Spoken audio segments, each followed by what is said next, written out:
આજે આપણે બનાવીશું કોથમીરનો રસ. એના માટે આપણને જોઈશે કોથમીર, સંચળ પાવડર, જીરું, મીઠું અને પાણી. તો હવે આપણે કોથમીરને મિક્સરમાં નાખીશું. ડાળખા સાથેની જ કોથમીર લેવાની.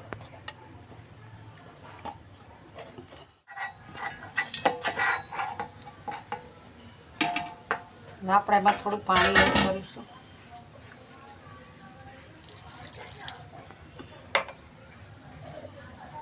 અને હવે ગ્રાઇન્ડ કરી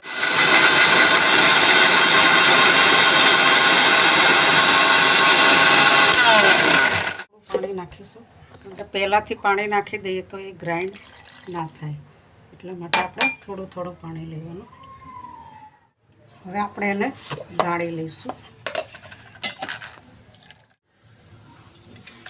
હવે આપણે ગાળી લઈશું.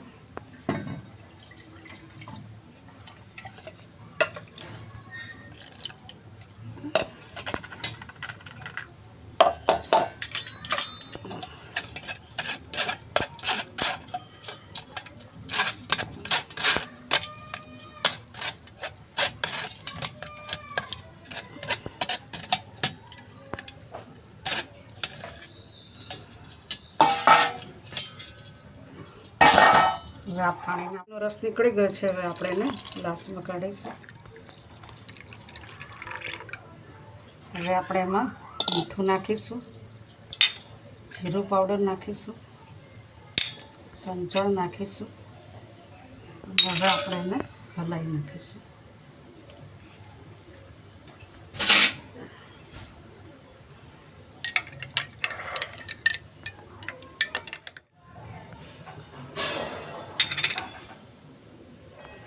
આપણો કોથમીરનો રસ તૈયાર.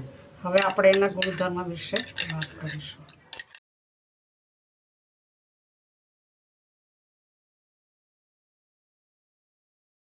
કોથમીરનો ગુણ લઘુ અને સ્નિગ્ધ છે. તેનો રસ કષાય, તિક્ત, મધુર અને કટુ છે.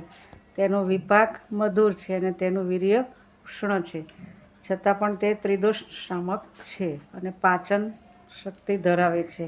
તેનાથી ભૂખ લાગે છે, ખૂબ તરસ લાગતી હોય અને ગળું સુકાતું હોય તો કોથમીરનો રસ પીવાથી તેમાં ફાયદો થાય છે.